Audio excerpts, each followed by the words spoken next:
Hi, this is DV from mydelbrain.com. I am here with Rakesh Mahankali. ఆయన produce చేసిన cinema Pathashala 2014కి second best film Gaddar Telangana film అవార్డ్స్లో గెలుచుకుంది. Hello. Hi sir. Congratulations. Thank you sir. So మీరు start చేసింది వినాయకుడు దగ్గర నుంచి స్టార్ట్ చేశారు. ప్రాబబ్లీ 2008 వినాయకుడు 8 సార్, బట్ 2007లో ప్రొడక్షన్ స్టార్ట్ చేశారు. Okay. And now you got some good recognition through Pathashala after so many years. Yes sir. So మీ journey గురించి చెప్పండి. What was your background and how you started into films? So పాఠశాలకు award వచ్చింది. First of all thanks for that sir. So we are in from pharma background మేము. So we have a medical store in Panjagutta.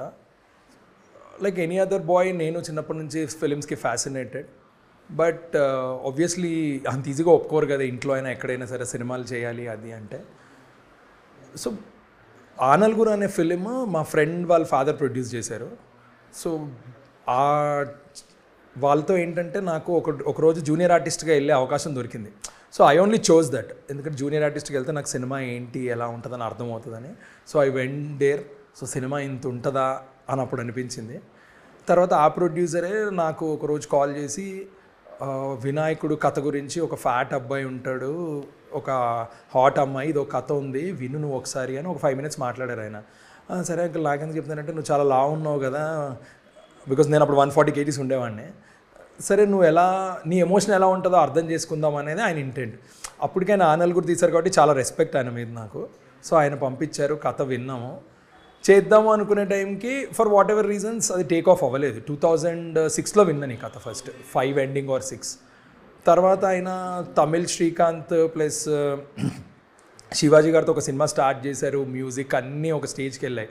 అది ఎక్కడికి ముందుకు వెళ్ళట్లేదు, అది ఆగిపోయింది. అప్పుడు అంకుల్ దగ్గరికి వెళ్ళి, అంకుల్ మీరు 100 రూపాయలు పెడితే నేను ఒక 20 రూపాయలు పెడతాను, నాకు ఇంట్రెస్ట్ ఉంది సినిమాలో, మీరు యాక్టింగ్ అన్నారు, నాకు యాక్టింగ్ ఇంట్రెస్ట్ లేదు. ఆయన ఆల్రెడీ కృష్ణుడు సోనియాతో ప్యాకేజింగ్ రెడీగా ఉన్నాడు అతను. ఇది చేద్దాం అంకుల్, రిస్క్ ఎలాగో రిస్కే కదా మనకి, నేను కూడా ఏదో మీకు హెల్ప్ చేస్తా అంటున్నాను కదా ఈ రిస్క్లో అని అలా స్టార్ట్ చేశాం. And Vinayakudu got second best Nandi film 2008. So ఎంత బడ్జెట్లో తీశారు వినాయకుడు ఆ టైంలో? 1.6 crores క్లోజ్ టు. బట్ దానికి ఏంటంటే ఆ రోజు the advantage we had was satellite boom was కొంచెం హై ఉండింది అప్పుడు. బికాజ్ అప్పుడప్పుడే మనకి జీ కానీ మా కానీ అన్ని channels like how this OTT ఎలా ఉండిందో అప్పటికి శాటిలైట్ బూమ్ బాగుంది కాబట్టి మాకు 1.10 crores జీ తోటి డీల్ అయింది అప్పుడు. So close to 80-90 lakhs investment మేము పెట్టేటప్పటికే మాకు రిటర్న్స్ స్టార్ట్ అయినాయి. So it was a profitable project. Yeah, it was a profitable. Dil Raju గారు డిస్ట్రిబ్యూషన్ చేశారు. We got decent money also from that. వాళ్ళు బ్యాకింగ్ చేసి ప్రమోట్ కూడా బాగా చేశారు వాళ్ళ సినిమాని. రైట్.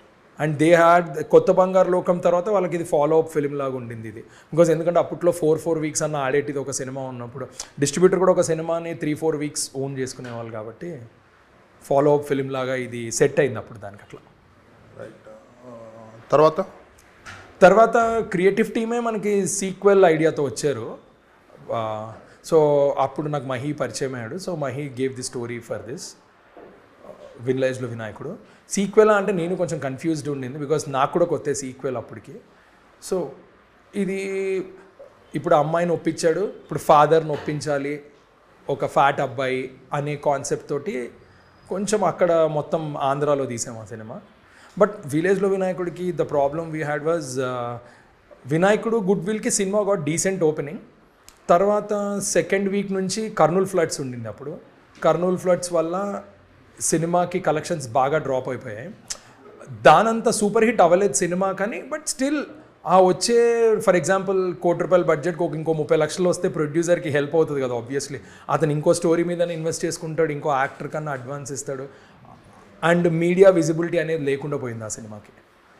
ఇప్పుడు మనం ఇలా ఇంటర్వ్యూ చేస్తున్నాం, అలా ఇంటర్వ్యూ చేయడానికి స్కోప్ కూడా లేకుండా, ఎందుకంటే జనాలేమో ఏమంటారు అటెన్షన్ ఫ్లడ్స్లో ఇబ్బందిగా పడుతున్నారు, అటెన్షన్ లేదు. సో దట్ వాజ్ కొంచెం డిసప్పాయింటింగ్ ఉండింది ఆ టైంకి. సీక్వెల్లో జనరల్గా హీరోయిన్ కంటిన్యూ చేస్తారు కదా సక్సెస్ఫుల్ జంటని, మార్చినందుకు కూడా ఒక ప్రాబ్లం అయి ఉంటుంది అది కూడా. 100% సార్. ఆ టైంకి for whatever reason so we have to back their decision as a team తీసుకున్నది. But that was a wrong decision. సోనియాని పెట్టుంటే డెఫినెట్లీ బెటర్ మోర్ దెన్ 50% మారిపోయేది సినిమా సెటప్ అంతా. బికాజ్ బాగా సింక్ అయ్యేది తను, వీళ్ళిద్దరికి ఒక కెమిస్ట్రీ ఉండింది, చాలా హెల్ప్ అయ్యేది. మేబీ ఆ మూమెంటం వచ్చింటే థర్డ్ పార్ట్ కూడా వచ్చేదేమో ఆ టైంకి. Right. Yeah. Next Kudirithe cup coffee. Kudirithe cup coffee was purely hero dates ఉన్నాయి, మనకు ఒక కథ సెట్ అయింది అనుకొని చేసాము. But that didn't work out. Satellite market ఆ హీరోకి ఉండింది కాబట్టి we were saved at least by 70-80% we recovered because of the satellite market again. Okay. దాని తర్వాత పాఠశాల. రైట్. ఈ పాఠశాల ఫిల్మ్ అనేది కంప్లీట్లీ కంటెంట్ డ్రివెన్ ఫిల్మ్ అన్నట్టు. Yes sir. కదా. ఎస్. దీనికి ఒక పేరు కానీ ఏమీ లేదు, ఇట్స్ ప్యూర్లీ కొత్త వాళ్ళతో తీసినట్లే లెక్క. కొత్త వాళ్ళే సార్ కంప్లీట్లీ దానికి. బట్ దీనికి ముందు మహి ఇంకొక కథ చెప్పారు అప్పుడు నాకు, బట్ ఆ కథ నాకు నచ్చలేదు, ఆయనకు కూడా అర్థమైంది అప్పుడు. సో ఆయన 2009లో మేము క్యాజువల్గా డిస్కస్ చేసుకున్న స్టోరీ లైన్ ఇది. అప్పటి నుంచి నాకు I was more connected with the story line. మనం అది ఎందుకు చేయకూడదు, ఎలాగో కొత్త వాళ్ళతో చేస్తున్నాం కదా అని. ముందు ఆయన చెప్పిన కథ అలా మొదలైంది, స్పేస్ ఆఫ్ స్టోరీలో ఉండేది, లైక్ రొమాంటిక్ కామెడీ స్పేస్లో. బట్ ఇది చేద్దాము అని, ఇది కూడా 3 years చాలా స్ట్రగుల్ అయ్యాం. అంటే financially also it was a very tough journey. అంటే there were days where next day shooting ఉండే, ఐ స్టిల్ రిమెంబర్ మండే రోజు షూటింగ్ ఉంటే నా దగ్గర డబ్బులు లేవు, ముందు రోజు సెట్ అవ్వలేదు డబ్బులు. So I had to travel 20 kilometers to my friends gas godown to collect 1 lakh and come back. At least షూటింగ్కి చేతులు ఖర్చులు లేవు కదా అని. సో అంత హార్డ్షిప్స్ ఫేస్ చేశాను ఈ ప్రాజెక్ట్కి. So what was the result? Cinema కమర్షియల్గా ఎలా ఉంది and what is the kind of feedback you got? So feedback was definitely very good. ఎందుకంటే దీనికి ఒక సెట్ ఆఫ్ ఆడియన్స్ ఉన్నారు. ఇట్స్ లైక్ ఏమంటారు, ఓ పాస్తా లాగా అనుకోండి, పాస్తాకు ఒక సెట్ ఆఫ్ ఆడియన్స్ ఉంటారు. It's not like a biryani. So అలాంటి ఆడియన్స్ చాలామందికి నచ్చింది ఈ సినిమా. సో అగైన్ ఫ్రమ్ కమర్షియల్ ఆస్పెక్ట్స్కి వస్తే అగైన్ మళ్ళీ nature was somehow not supporting us. Friday రోజు మార్నింగ్ షోకి రిలీజ్ అయ్యి పికప్ ఆర్ వాట్ ఎవర్, ఈ సినిమాకు ఉన్న స్పేస్లో ఆ వచ్చే కొంచెం కలెక్షన్స్ కూడా హుద్హుద్ వల్ల మొత్తం కలెక్షన్స్ డ్రాప్ అయిపోయాయి. థియేటర్లే మూసేశారు ఒక half day, 1 day, 2 days. So definitely that was a very big blow. ఎందుకంటే మేము రికవర్ అయ్యే డబ్బుల్లో ఒక 30-40 lakhs అన్న రికవర్ అయ్యే వాళ్ళం. But luckily I should thank మా టీవీ ఫర్ దట్. మా టీవీ వాళ్ళు అప్పట్లో 3 సినిమాలకి, చందమామ కథలు, పాఠశాల అండ్ ప్రేమ ఇష్క్ కాదల్, వీటికి ఇప్పుడు ఎలా అయితే పేపర్ వ్యూ ఉందో ఆ పేపర్ వ్యూ మోడల్లో అప్పుడు వాళ్ళు ట్రై చేశారు. ఏంటంటే అడ్వర్టైజ్మెంట్ రెవెన్యూ తోటి షేర్ చేసుకుందామని. సో 21 daysకో 28 daysకో శాటిలైట్ ప్రీమియర్ వేసేస్తే I think first time we got around 12 lakhs 13 lakhs వస్తే both of us shared equal amount. తర్వాత ఆ first deal 3 times what is telecast deal ఉండింది. దాని తర్వాత 6 times టెలికాస్ట్ డీల్ కూడా ఇచ్చారు. ఫైనల్లీ 9th timeకి ఎంతో 1 lakh 1.5 lakh పడిపోయింది. But we got good revenue, around 20-30 lakhs of revenue in that. Next యూట్యూబ్లో కూడా దట్ ఈ స్టార్టింగ్ ఆఫ్ యూట్యూబ్ ఫేజ్ కాబట్టి we got around 12-15 lakhs in YouTube also. At least some cost has been recovered through that. అప్పట్లో తక్కువ కదా యూట్యూబ్లో stream చేయటం. Yeah, that was one of the very first ఉంటుంది. సార్ సారీ, పైరసీ భయం ఉంటుంది. Yeah, piracy భయం ఉండేది. బట్ మాకు చాయిస్ కూడా లేకుండింది. యూట్యూబే మనకు అప్పుడు ఇండియాలో జస్ట్ బూమ్ అవుతున్న టైం. ఓకే, దాని తర్వాత మీరు యాజ్ ఎ ప్రొడ్యూసర్ ఏమీ చేయలేదు? నేను దాని తర్వాత ఓన్లీ ఆనంద బ్రహ్మకి just I work for that film just as an EP. I wanted to take a break for 5 years due to personal reasons, to families, business setup. I had a kid at 2016 ending low. Then I had a second kid in 2019 low. So I thought I'll consolidate my family first and then I'll come back. So COVID gave a natural break. Inka break extension చేసేసింది. ఆ టైంలో since I'm from pharma background, I served for so many people during COVID. I got that opportunity. So medical shop వాడి life ఎంత important, medical shop వాడి ఇంట్లో ఏం జరుగుతుందో జనాలకి చూపిస్తే ఎలా ఉంటుంది అని, because we had a death in our family. So ఆ స్పేస్లో డియర్ నానా చేసాం. I only road that film and అది కొన్ని అవార్డ్స్కి పంపిస్తే హ్యూస్టన్ ఫిలిం ఫెస్టివల్ కూడా ఇట్ గాట్ సెలెక్టెడ్. గుడ్. దానికి ఏమన్నా what is your plan for that film? Sorry sir, plan in the sense ఆ మూవీని ఏమన్నా రిలీజ్ చేయటం లేదంటే అది ఓటీటీలో చేసేసాం కదా. So that it got good reception in OTT, but definitely obviously financially it didn't recover much. But అంటే that intention of that film was not a finance thing purely, since it was my personal story, because we had a loss in our family. If you look at the numbers point of view, close to 2.5 lakh to 3 lakh people చూసారు ఇప్పటి వరకు ఆ cinema. If you translate that minutes in to this hours and all things, so that is a very good number for that scale of film. Right. తర్వాత you also worked for Mirai కదా? Yeah, I also worked for Mirai sir. So Mirai, the original producer was Gautam. So we both were friends and he wanted someone, a co-producer to run all the operations. So we worked initially for Mirai for around 8 months. After 2 schedules shoot chesin tarvata, we got an offer from PMF, People Media Factory. So oka ex-profit petkone we sold that film off, because they were also looking that film in a very big scale. సరే, వాళ్ళకి మనకి ఇద్దరికి work out అయ్యేటట్టు ఉంది ఇది, for what we have invested time, so we are getting something out of it and they wanted to see it in a very very big way. So మనకి financially that big way our partner was also not prepared అనమాట ఆ scale of దానికి. Because so he wanted to do an number of projects instead of investing in one project. So రీసెంట్గా Mirai teaser వచ్చింది. So what is your feel and మీరు అనుకున్న విధంగా turn out అయింది అనుకుంటున్నారు? 100% sir, that it has very grand scale. So మేము ఒక set వేసాము, తేజ గారి ఇంట్రొడక్షన్ కనిపించేది ఆ సెట్ షూట్ చేసింది మా దగ్గర ఉన్నప్పుడు అది. So that was one of the very good set. So we erected that set in 23 days. Because of time lines we had to work on Sundays and all. మామూలుగా అయితే అది 2 months పడుతుంది, but we took it as a challenge. 20% cost కూడా ఎక్కువైంది, కానీ we did that in 23 days. So I would proudly say that I've erected that in 23 days under my supervision. Right. ఇప్పుడు ఇది నారా రోహిత్తో film. Yes sir. So tell me about the progress of the film. ఎప్పుడు release అవుతుంది?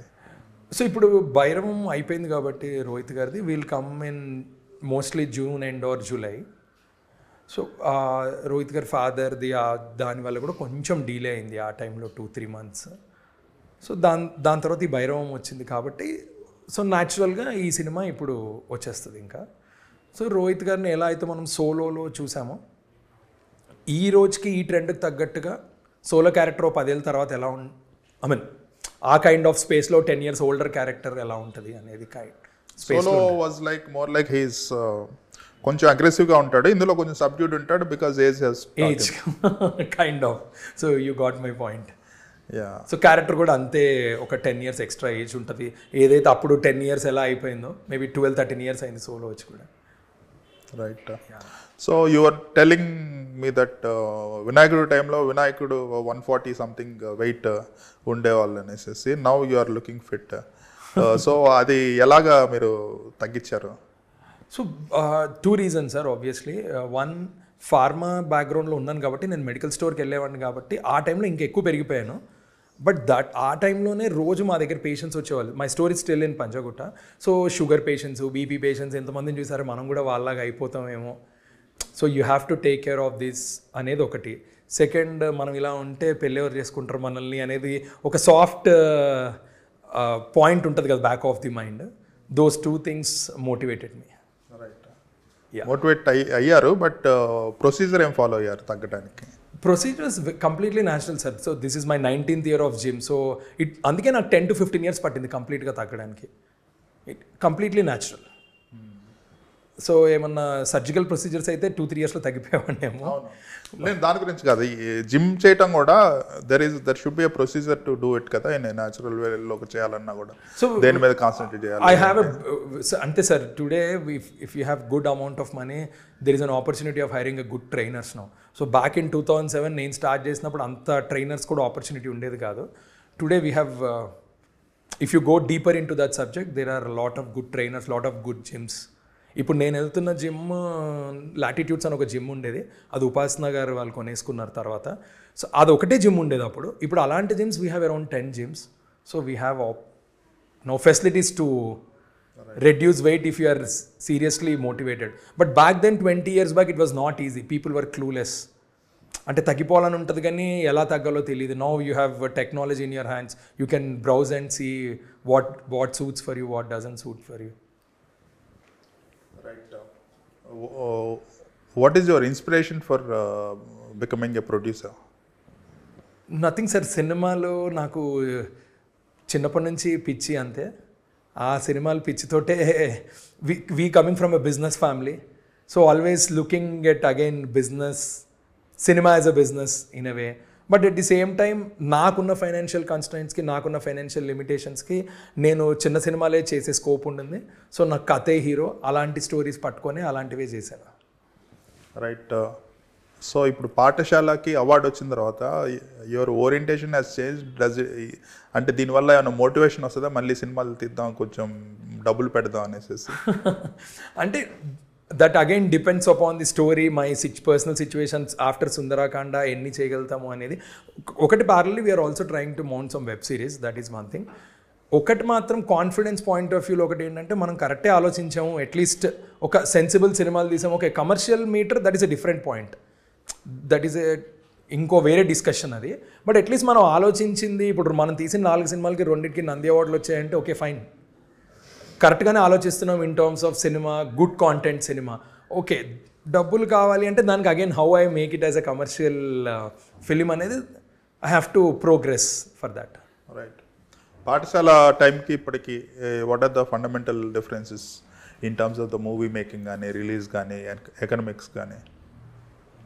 Movie making release అంటే sir అదే అప్పుడు I mean satellite కూడా actually Paathasala టైంకి కూడా శాటిలైట్ లేదు ఆనెస్ట్లీ స్పీకింగ్. అప్పటికి శాటిలైట్ మార్కెట్ వాజ్ డౌన్, అంటే it's completely out.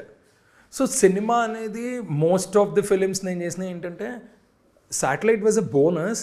Satellite or digital or OTT whatever అది నమ్మకుండానే సినిమా చేసేవాళ్ళు. అంటే మనం 10 కోట్ల సినిమా ఖర్చు పెడితే 10 కోట్లు థియేటర్ నుంచి రావడానికి ప్రయత్నించే లాజిక్లోనే ఆలోచించేవాళ్ళు. శాటిలైట్ వస్తే బోనస్ అనుకునేవాళ్ళు.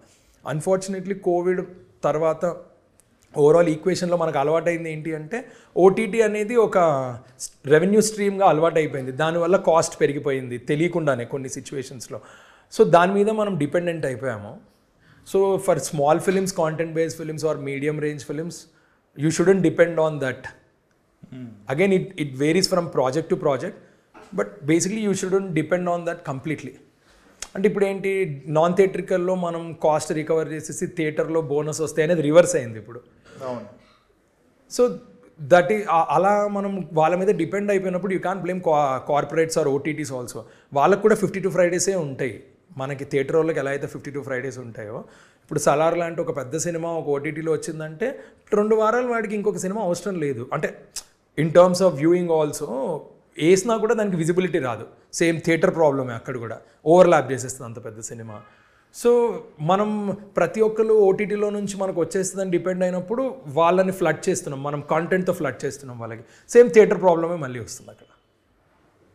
So rather than that you depend on theatre for small to medium range films. But థియేటర్కి కూడా జనాలు తీసుకురావటం అనేది it has become a very very tough thing. Definitely sir, because 20 years ago there was cinema is the only entertainment. మీరు చిన్నగా ఉన్నప్పుడైనా, నేను చిన్నగా ఉన్నప్పుడైనా, whatever నేను గ్రోయింగ్ అప్ ఏజ్లో కూడా till 2007 okay first big effect ఈ రోజున ఏంది 2008లో ఫస్ట్ ఐపీఎల్ వచ్చింది. సో అది ఐపీఎల్ అనేది ఇంత పెద్ద ప్రోగ్రెస్ అయింది. So that is one of the entertainment for a 25 or 30-year-old kid today. Now out going culture పెరిగిపోయింది. You have OTTs now, you have like pub culture అవ్వచ్చు, మన హైదరాబాద్ సిటీస్లో మ్యూజిక్ కల్చర్ అవ్వచ్చు, లైవ్ బ్యాండ్స్ కల్చర్ అవ్వచ్చు, people going out with families is also more now, coffee shop culture. So there are lot of changes happening. So మనం థియేటర్కి జనాలు తీసుకురావాలి అంటే బెస్ట్ కాంటెంట్ కావాలి, and how are you marketing that. So మళ్ళీ marketing నువ్వు ఎంత ఇన్నోవేటివ్గా మార్కెటింగ్ చేసినా sometimes a brand endorsing you will be definitely helpful, like Shubham. ఇప్పుడు శుభం అనే సినిమా సమంత గారు లేకపోతే definitely it won't have a release of what it had earlier. Court is one example. కాంటెంట్గా definitely they are 100% good without them also, but positioning them in the market it will make a difference. Push వస్తుంది, push వస్తుంది, it will make a difference. ఆ openings వస్తే అవి multiply అవుతాయి. Right. So సుందరకాండకి మీరు ఏం plans చేస్తున్నారు? There are In terms couple of of the plans. promotions. Yeah, promotions. There are couple of interesting ideas. ఇప్పుడు ఎలాగో భైరవం కూడా అయిపోతుంది, ఇంకొక 1-2 వీక్స్లో అయిపోతుంది కాబట్టి దాని తర్వాత will come back with that. There are 2-3 interesting ideas. Let's see అది ఎంతవరకు పే ఆఫ్ చేస్తుంది అనేది will see. Right. So what are the other, ఒకటి వెబ్ సిరీస్ ప్లాన్ చేస్తున్నా అన్నారు, other than any movies are in? ఒకటి ట్రావెల్ బేస్డ్ ఫిల్మ్ది ఒక కథ చెప్పారు ఒక అతను. So that's found very interesting. We can mount that film with a mid range hero also. So we just thinking on that, how does that work. అదే ఇప్పుడున్న డైనమిక్స్కి how do we position that in terms of business, in terms of the cost of project అట్లా. Paathasala is also travel based. ఇది travel, it's like fantasy travel sir. ఇది right. It is not like that travel, fantasy travel. Okay. Okay, that's all for now. Congratulations again for winning the second best film award. Thank you, sir. All the best. Thank you, GV sir.